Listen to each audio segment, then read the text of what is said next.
Y el mensaje para la mañana de hoy es el siguiente: Dios está más interesado en quién tú eres que lo que tú haces. Y me explico.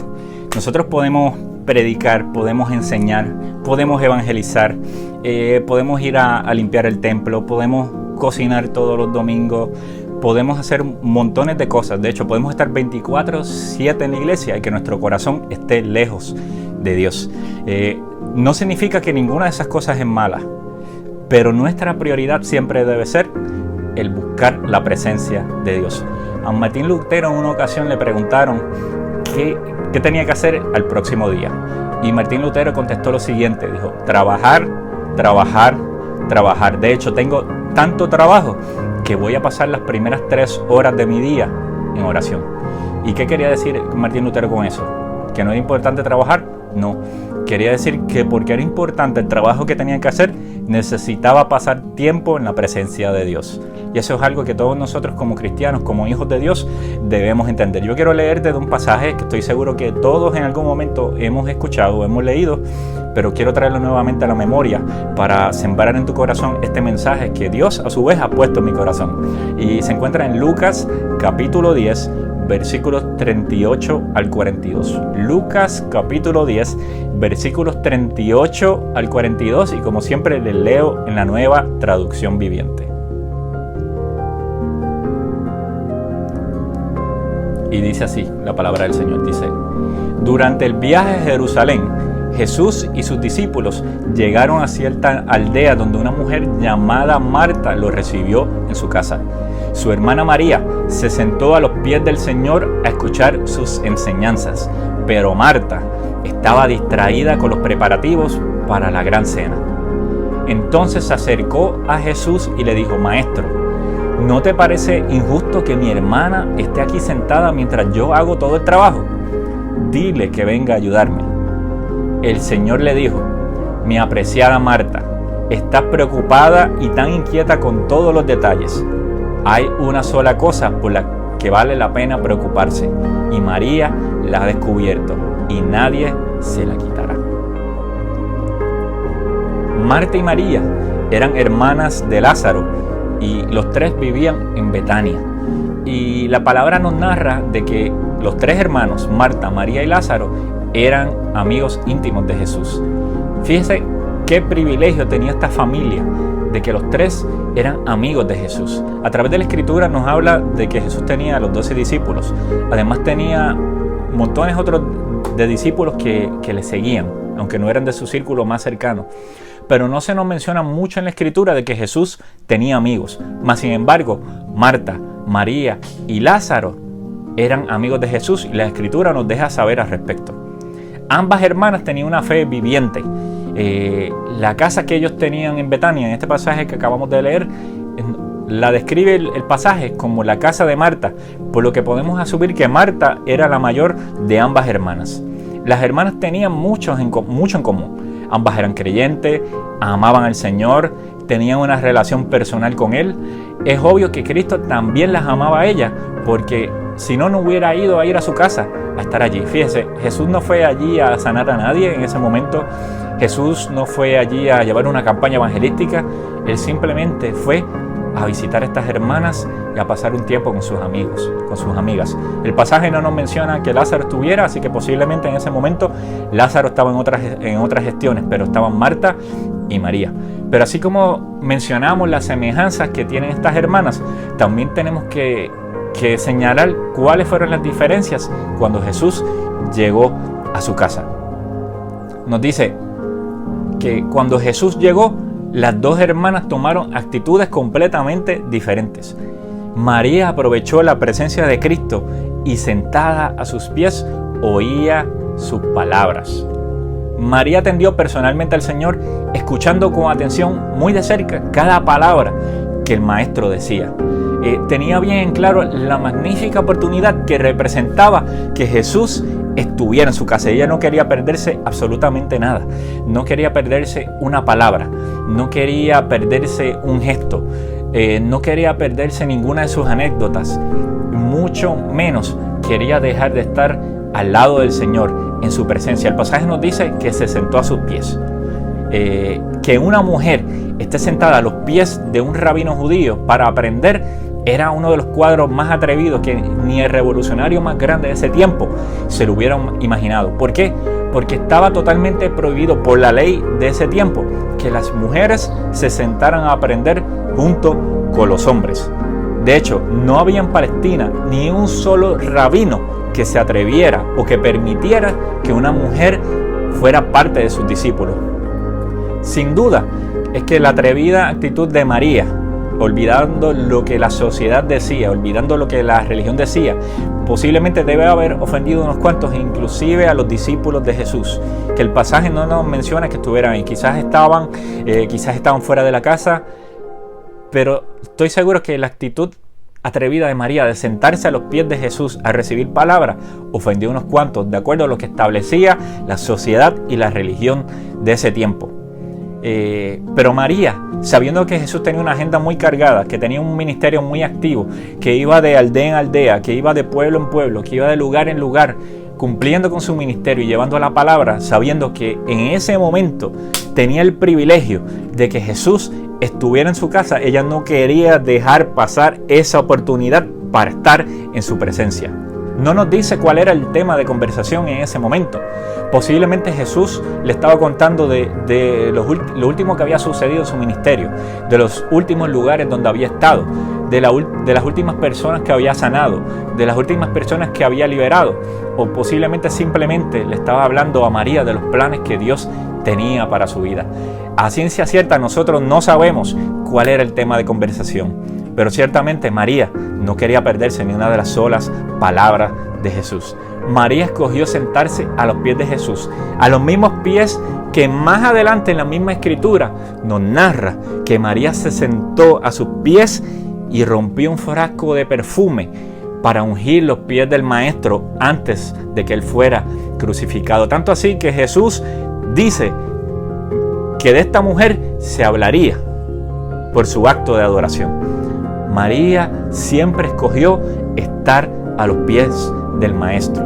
De hecho, hay una canción que todos nosotros entonamos, que la conocemos, que es muy, muy conocida por nosotros, que te voy a cantar un pedacito de ella porque no estoy de frente a ti para que tú te rías mientras yo la canto, y dice: no hay lugar más alto, más grande que estar a tus pies, que estar a tus pies. Y eso es uno de los actos de adoración más grandes que nosotros podemos hacer. Estar sentados a los pies del Maestro. El lugar que para muchos es el lugar más bajo. A los pies del Maestro, donde muchos no quieren ni mirar los pies de otros porque les da asco. Pero ahí, a los pies del Maestro, lo más cerca que ella podía estar, María decidió estar. Pero el pasaje nos dice que Marta estaba distraída por todo lo que tenía que hacer. Y fíjese, María quiso expresarle su afecto recibiendo a Jesús de una manera digna. Marta a su vez se encargaba de todo lo que la sociedad decía que una mujer de ese tiempo se tenía que encargar cuando tenía visita en su casa. Tal vez a ella también le hubiera gustado estar a los pies de Jesús, estar cerca de Jesús para escucharlo, pero las obligaciones de la hospitalidad las retenían haciendo las diferentes cosas. Posiblemente Marta estaba allí en la cocina y estaba haciendo su arrocito con gandules, su arrocito con cebolla, su ensalada de papa, su pernil, para recibir a Jesús y darle una buena comida cuando él por fin se sentara a la mesa. No estaba haciendo nada malo en realidad, solo estaba cumpliendo con lo que se suponía que ella hiciera cuando tenía visita en su casa como mujer. Pero María no permitió que otros definieran lo que se suponía que ella hiciera. María fue directo a los pies de Jesús a sentarse allí. De hecho, el tema de este pasaje no está entre lo bueno y lo malo, sino el tema de este pasaje se trata entre lo bueno y lo mejor. La indignación de Marta fue creciendo poco a poco hasta que al final ella explotó y manifestó su enojo, su coraje, reprendiendo hasta el mismo Jesús. Es como cuando un hermano le da queja del otro a su papá o a su mamá y le dice: pero es que no piensas decirle nada, no lo vas a regañar. Más o menos algo así es lo que Marta está pidiéndole a Jesús que haga con María. Marta le pidió a Jesús que la reprendiera. porque ella estaba muy ajorada en las cosas que tenía que hacer, en la cocina, o quién sabe qué otras cosas estaba haciendo Marta para hacer una buena hospitalidad a Jesús. Estaba bien ajetreada en lo que ella tenía que hacer. Pero Jesús le deja saber a ella que el hambre espiritual de María era más importante que las cargas de las tareas, de las cosas que se suponen que hagamos. El Señor establece aquí cuáles son las prioridades. Él no está en contra de la hospitalidad. Él no está en contra de la buena comida. De hecho, a través de la Escritura vemos en muchas ocasiones que Jesús está comiendo con alguien en algún lugar. Él no está en contra de las comodidades o de los arreglos de la casa. No, para nada. De eso no se trata este tema. Sin embargo, lo que vale aquí en realidad es la comunión espiritual que María demostró en ese momento. Se podría decir que el servicio más alto que uno puede dar es estar cerca del Maestro, estar cerca de los pies de Jesús. La necesidad a la que se refería el Señor indudablemente era la de estar en su presencia, escuchando su voz. Hay montones de ejemplos que les pudiera dar de ministros que en algún momento lamentablemente que estaban constantemente predicando, que estaban viajando, que lo veíamos, ¿verdad?, en esta sociedad que estamos hoy en día, gracias a la tecnología, hace muchos años atrás, quizás por la televisión, por las radios, que nos enteramos que lamentablemente fallaron en algún área, que lamentablemente pecaron. Y cuando vamos a analizar la vida de estas personas, aunque quizás no los conocemos personalmente, estaban haciendo muchas cosas para Jesús. Estaban predicando, estaban enseñando, estaban llevando la palabra. Posiblemente mucha gente estaba siendo salva, estaba conociendo al Señor, pero por estar haciendo, descuidaron qué se suponía que ellos fueron. Por estar haciendo, descuidaron su vida personal de oración, descuidaron su vida personal del estudio de la palabra. Quizás solamente abrían la palabra cuando era necesario que hicieran un nuevo mensaje, una nueva enseñanza. Pero nunca podemos intercambiar lo que hacemos por lo que somos. Lo voy a repetir, nunca debemos intercambiar lo que hacemos por lo que somos. Fíjese, Cristo nos está enseñando aquí que se supone que nosotros simplemente oremos y estemos estudiando la palabra y no hagamos nada más. No, eso no es lo que Cristo está diciendo aquí. Tampoco Jesús está hablando mal de una vida activa, de alguien que hace, de alguien que está todo el tiempo trabajando físicamente. No. Más bien lo que Él está diciendo es: Marta, no critiques a María. Tú estás ansiosa, tú estás agitada, tú estás estresada con todas las cosas que estás haciendo, pero descuidaste lo más importante. Estoy en tu casa y tú no estás delante de mí, tú no estás en mi presencia. Yo estoy aquí visitándote, yo estoy en tu casa. María escogió este tiempo para estar conmigo, y tú has escogido tu tiempo para dedicarte solamente a hacer los quehaceres de la casa. Lo que Jesús nos trata de decir aquí es que todo es cuestión de prioridades, y Cristo quiere que nosotros tengamos esas prioridades en orden. Qué difícil es esta lección. Cuesta mucho aprenderla, pero aún cuesta más el ponerla en práctica. Por lo tanto, lo que Jesús quiere dejarnos saber aquí en realidad es que una sola cosa es necesaria, y es la que eligió María y la cual no perecerá, que es lo que nos dice el versículo. ¿Y por qué dice que es la cual no perecerá? Fíjate, porque todo lo que nosotros hacemos en algún momento perecerá con nosotros, más el tiempo que nosotros pasemos en la presencia de Dios, eso se irá con nosotros a la eternidad. Entonces, ¿cuál es la aplicación de este mensaje para nosotros en esta mañana? Es bueno hacer cosas para Dios, eso no está en cuestión. Es bueno hacer cosas para Dios, servir en algún ministerio, ayudar al necesitado, llevar la palabra, dar la ofrenda, evangelizar, testificar. Todas estas cosas son importantes. ¿Sabes? Yo, a través de mi vida, desde mis años de adolescencia, no recuerdo un año donde yo no haya servido en algún ministerio. Fuera en el ministerio de Ujieres, fuera en el ministerio de adoración, fuera en el ministerio de misiones. Durante los últimos yo no sé cuántos años, yo siempre he estado sirviendo en algún ministerio. Esto no se trata de criticar el estar en algún ministerio, en el servir. No se trata de criticar lo que tú haces, pero eso no sustituye nunca la presencia de Dios. Ninguna de esas cosas será efectiva si nosotros no pasamos tiempo en la presencia de Dios. Y fíjese, Jesús nos dio el mejor ejemplo en cuanto a eso. En muchos pasajes de la Escritura nos deja saber de que Jesús se apartó a orar. Jesús, el Hijo de Dios, Jesús el ungido, Jesús el único verdaderamente santo entre medio de nosotros, Jesús el que nunca tuvo pecado, sacaba tiempo para pasar en la presencia de su Padre Celestial. Y muchas veces nosotros vemos que después de Jesús haber estado tiempo en la presencia del Señor, haber estado orando en la madrugada o haber estado orando en algún tiempo específico, cuando Jesús salió de ahí, salió a hacer milagros. Cuando Jesús salió ahí, salió a liberar gente endemoniada. ¿Por qué? Porque lo que nosotros hacemos nunca será totalmente efectivo si nosotros no pasamos tiempo en la presencia del Señor. Fíjate que nos dice que una sola cosa nos es necesaria, y es la parte que escogió María. A veces tenemos tanta familiaridad con Jesús que a veces preferimos hacer cosas para Él que pasar tiempo con Él. ¿Y qué quiere decir eso? Que muchas veces nos acostumbramos tanto, llevamos tantos años sirviendo al Señor, que nos acostumbramos a su presencia, que nos acostumbramos a que sabemos que Él está ahí, pero no estamos dedicando tiempo a pasar tiempo con Él. ¿Qué incongruente sería de que tú digas que tú ames a una persona, pero tú no dediques a pasar tiempo con esa persona? Fíjese qué incongruente sería que yo le dijera a mis hijos que yo los amo, pero que yo nunca saco tiempo para estar con mis hijos. Fíjese qué incongruente sería que yo dijera que amo a mi esposa, pero que yo intencionalmente yo escoja estar siempre fuera de mi casa. Cuando tú amas a alguien, tú decides pasar tiempo con esa persona. Y si nosotros amamos al Señor, si nosotros amamos estar en su presencia, nosotros tenemos que decidir, nosotros tenemos que escoger como prioridad pasar tiempo con Él.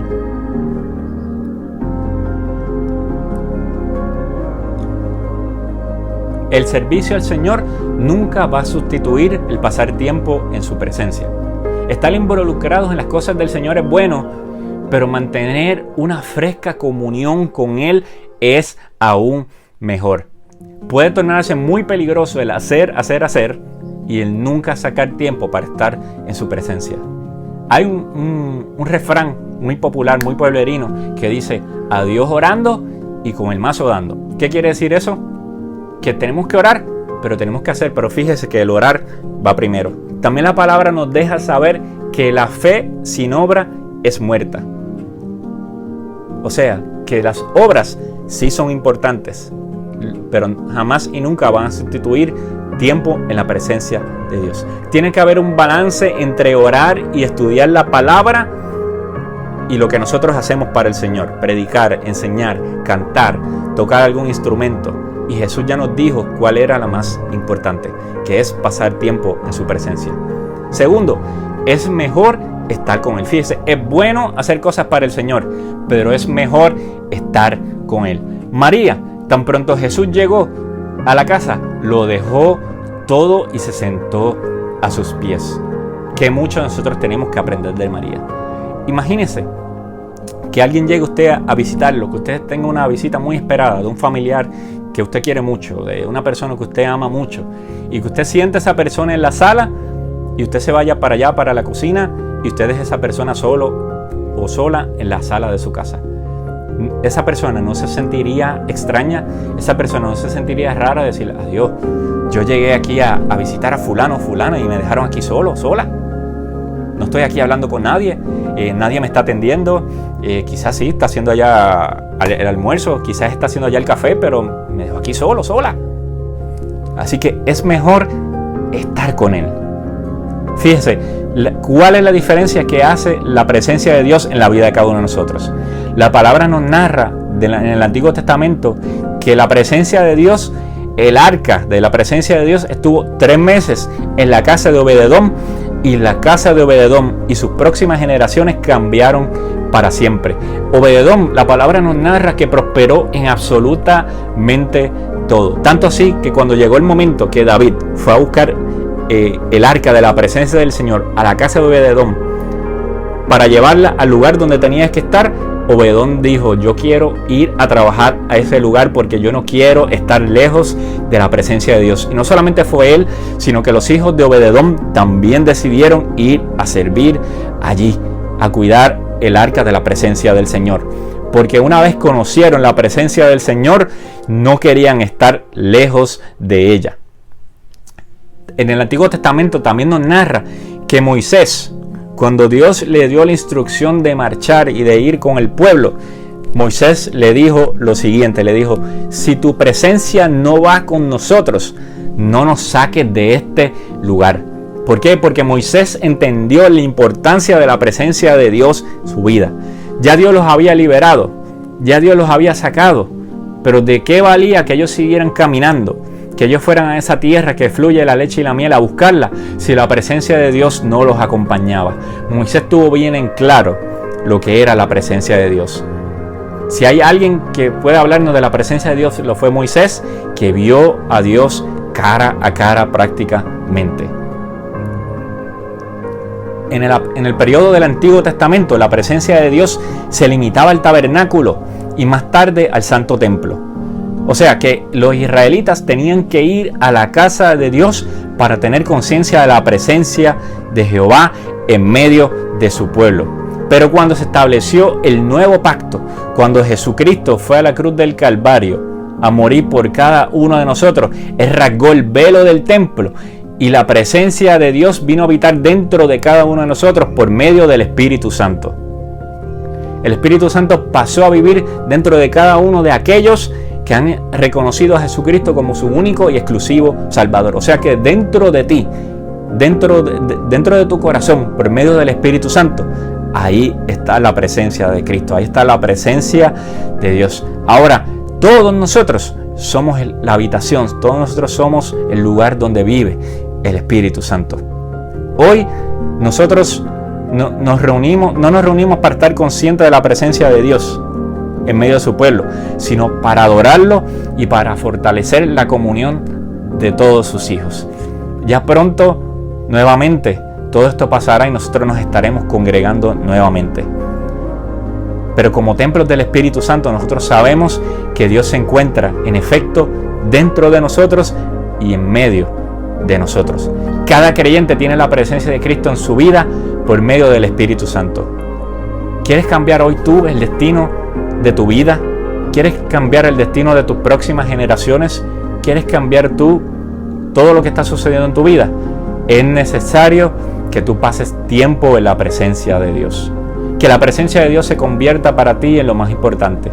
Que cada día, en medio de tu ajetreo, en medio de tu ajoro, en medio de todo el trabajo que tú tengas, tú saques tiempo para sentarte a los pies de Jesús. Tú saques tiempo para sentarte a la presencia del Maestro. Porque segundos en la presencia del Señor lo pueden cambiar todo. Segundos en la presencia del Señor pueden hacer más que toda una vida de solamente servicio al Señor. ¿Eres tú como Marta, que está haciendo muchas cosas, que estás ocupada con mucho trabajo, que estás haciendo mucho?